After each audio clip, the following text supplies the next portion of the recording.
Iya, belakangan kasus kejahatan cyber kembali menimpa industri keuangan. Perkembangan pesat teknologi digital telah membawa peluang bagi industri perbankan dan keuangan untuk memperluas cakupan bisnisnya.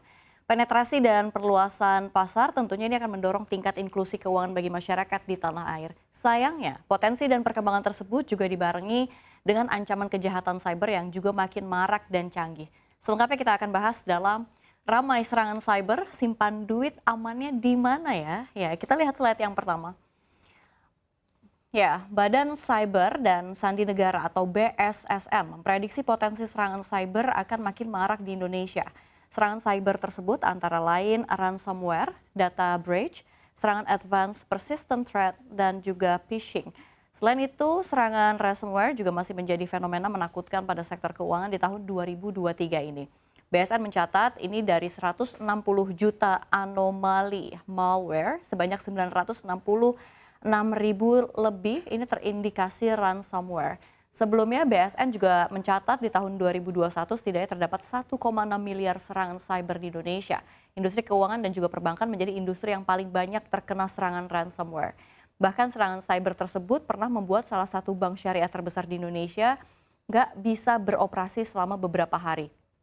Ya, berdasarkan data Small Biz Trend 2023 menyebut 1 dari 4 perusahaan terdampak ransomware bangkrut dan 2 dari 4 perusahaan kehilangan reputasi. Kalau kita berkaca ke belakang, menurut data Microsoft Force and Civilian pada tahun 2018, kerugian serangan cyber di Amerika Serikat ini mencapai 34,2 miliar US dollar.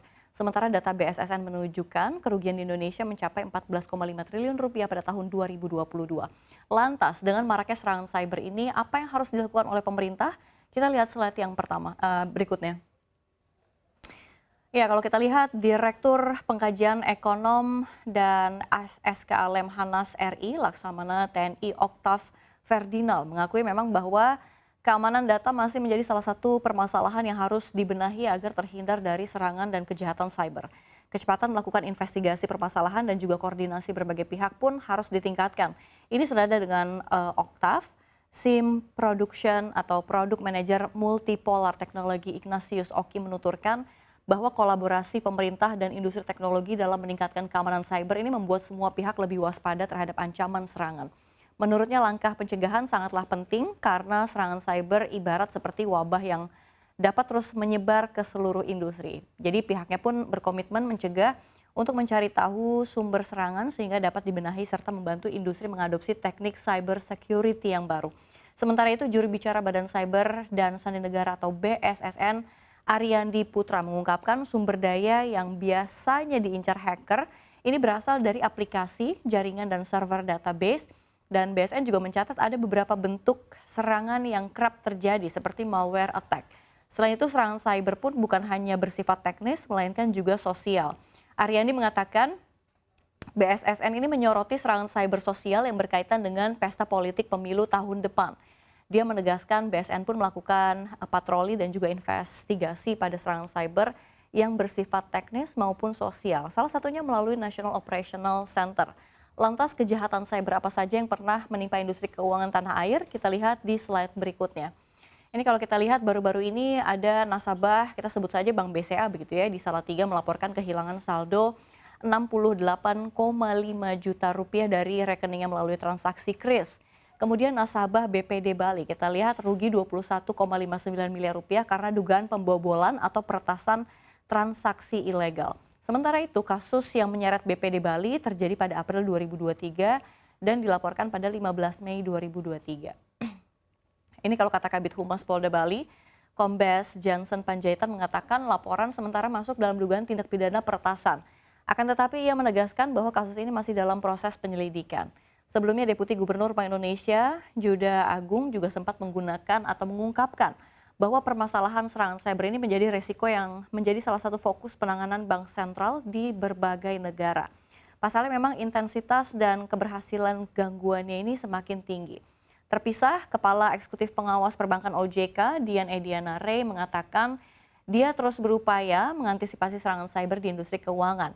OJK dalam hal ini sudah meminta bank untuk meningkatkan tata kelola dan perlindungan konsumen secara baik, khususnya dalam menghadapi digitalisasi yang terus berkembang. Selain BCA dan BPD Bali, kasus serangan cyber juga sempat menyeret sejumlah perusahaan keuangan di tanah air. Apa saja kita lihat slide berikutnya. Ya, kalau kita lihat ada PT Bank BTPN Tbk atau BTPN pada Agustus lalu sempat terseret kasus kejahatan cyber. Jadi seorang nasabah kehilangan hingga puluhan juta rupiah dari rekeningnya. BTPN pun menyebut peristiwa yang menimpa nasabahnya tersebut merupakan bentuk social engineering atau SOCENG.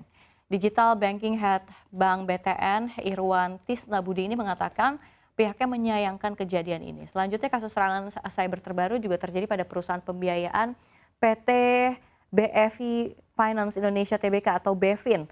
Manajemen mengumumkan dalam keterangan resminya pada 21 Mei 2023 lalu memang bahwa perseroan telah mengklaim atau mengalami serangan cyber. Hingga saat ini belum ada indikasi kebocoran data konsumen dan sebagai langkah antisipasi perusahaan juga sedang melakukan temporary switch off di beberapa sistem utama yang menyebabkan memang terganggunya layanan konsumen dan kegiatan operasional perusahaan. Selanjutnya kita lihat ada perusahaan asuransi BRI Life. Ini diketahui pernah kena kasus peretasan pada Juli 2021. Jadi kasus ini juga menyebabkan kebocoran 2 juta data nasabah atau setara 250 GB. Data yang bocor tersebut dikabarkan dijual secara online seharga 7.000 US dollar dalam format PDF yang berisi foto KTP, rekening, NPWP, akte kelahiran, hingga rekam medis.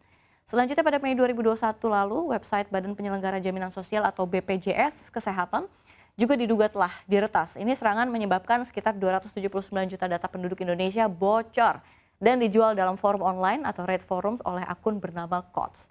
Ya, data yang dijual berisi NIK, nomor ponsel, email, alamat, hingga nominal gaji dijual dengan harga 0,15 Bitcoin.